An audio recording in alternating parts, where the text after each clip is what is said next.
देश के हित में नहीं थे। हम कांग्रेस से पूछना चाहते हैं कि कांग्रेस आज उस नेशनल कॉन्फ्रेंस के साथ चुनाव लड़ने जा रही है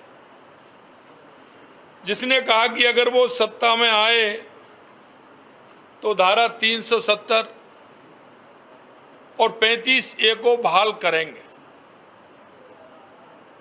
तो क्या कांग्रेस नेशनल कॉन्फ्रेंस से सीमित है क्या, सहमत है क्या? वो उससे सहमत है क्या नेशनल कॉन्फ्रेंस से?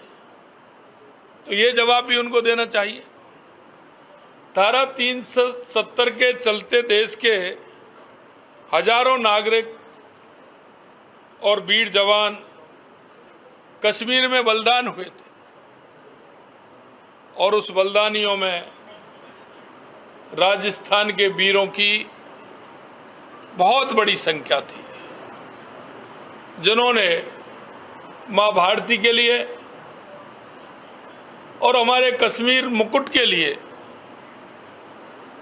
उन्होंने अपने आप को समर्पित कर दिया। उसमें बड़ी संख्या में राजस्थान के होने के कारण राजस्थान के लोगों के मन में भी यह फिर से नाना स्वाभाविक है। 370 हटने से यही नहीं, अगर 370 हटने से दलित भाइयों, जो हमारे SC ST के, OBC के, बकरवाल, गुज्जर आदि के जो कई विभिन्न लोग वहाँ रहते हैं, उनके आरक्षण का लाभ मिलने लगा है। क्या कांग्रेस उनके आरक्षण को छीनना चाहती है? धारा 370 हटने से कश्मीर की इन परवादीवादी पार्टियों को, परिवारवादी जो पार्टियां हैं, उन पर भ्रष्टाचार की लगाम लगी है। क्या कांग्रेस उस भ्रष्टाचार को और जो भ्रष्टाचार का तांडव कश्मीर के अंदर हो रहा था, क्या उसे खोलना चाहती है कि यह तांडव फिर से हो? नेशनल कॉन्फ्रेंस ने कश्मीर के नौजवानों को गुमराह किया, आज वो मुख्य धारा में आ रहे हैं, तो कांग्रेस क्यों आड़े आ रही है? वो लोग जो मुख्य धारा में आ रहे हैं, बरसों से परेशान थे, वो आज वापस आ रहे हैं, तो कांग्रेस क्यों उसके आड़े आ रही है? जिन लोगों ने नौजवानों को AK-47 पकड़वाई, ये परिवारवादी पार्टियां उनके समर्थन में रहीं, आज कांग्रेस उनके साथ खड़ी है। देश की जनता जवाब चाहती है कि ऐसे लोगों के साथ जिन युवाओं को आगे बढ़ना था, आगे जाना था, उनके हाथों में AK-47 पकड़वाने का काम इन परिवारवादी पार्टियों ने किया था। इन पार्टियों ने जम्मू कश्मीर को अपनी जागीर समझ रखा था, उसे लूटने में लगे थे और उनको आज इसी का दुख था। आज नरेंद्र मोदी जी ने वहाँ के नौजवानों को ताकत दी है, ये उसे वापस छीनना चाहते हैं। कश्मीर में कश्मीर अब बदल चुका है। अब वहाँ अमन है, शांति है, विकास है, रोजगार है, आरक्षण है। नरेंद्र मोदी और भाजपा के रहते उसे कोई नहीं छीन सकता। 370 को तो कोई वापस नहीं ला सकता, लेकिन कांग्रेस का असली चरित्र सामने आ गया, क्योंकि उन्होंने पहले भी किया और उनके मन में जो फितरत रहती है वो आज सामने आ गई। सत्ता के लालच में बार बार देश में एकता और सुरक्षा के साथ खेलने वाली कांग्रेस पार्टी ने जम्मू कश्मीर चुनाव में अब्दुल्ला परिवार की नेशनल कॉन्फ्रेंस के साथ गठबंधन करके फिर से अपने मंसूबों को देश के सामने रखा है। नेशनल कॉन्फ्रेंस के घोषणा पत्र के वादे पर कांग्रेस पार्टी और राहुल गांधी से मेरे 10 सवाल हैं। मैं उनसे पूछना चाहता हूं, क्या कांग्रेस नेशनल कॉन्फ्रेंस के जम्मू कश्मीर में फिर से अलग झंडे के वादे का समर्थन करती है?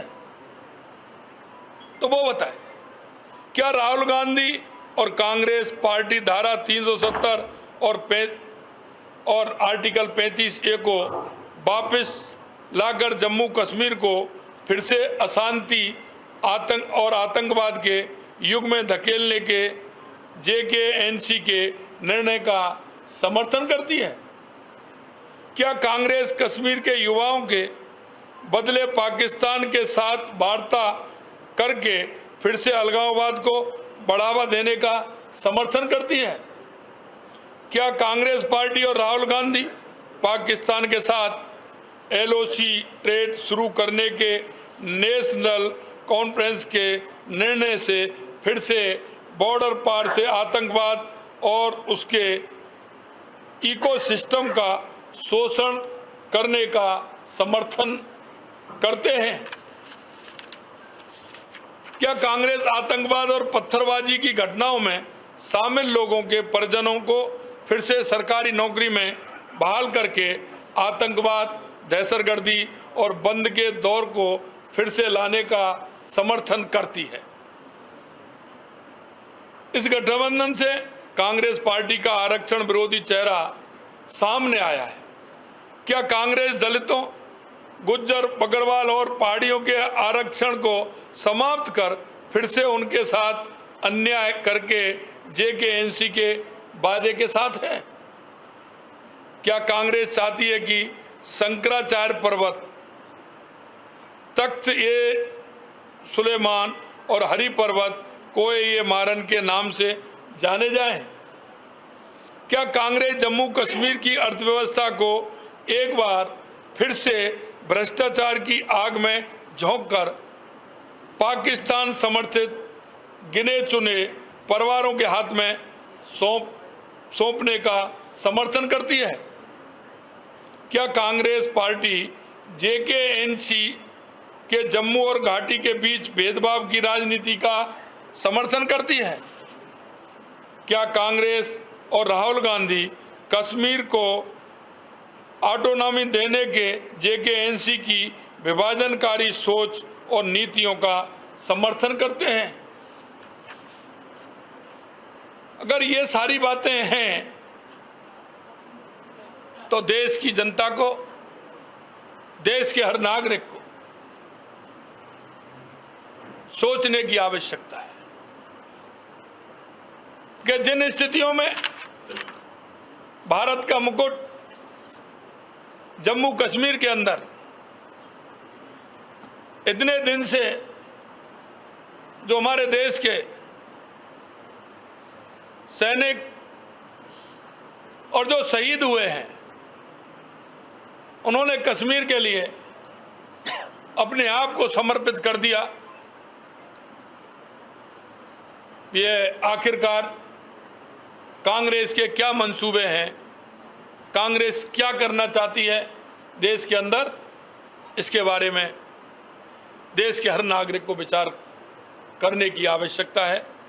आज मैंने आप सभी को इसके लिए, क्योंकि कल आपने देखा था कि जिस तरह से ये गठबंधन और गठबंधन पर ये सारी बातें जो वहाँ की परिवारवादी पार्टियों ने कही हैं और कांग्रेस उसका समर्थन करती है, निश्चित रूप से कांग्रेस का चेहरा सामने, देश के सामने आया है। ये मैं आप लोगों के बीच में कहने के लिए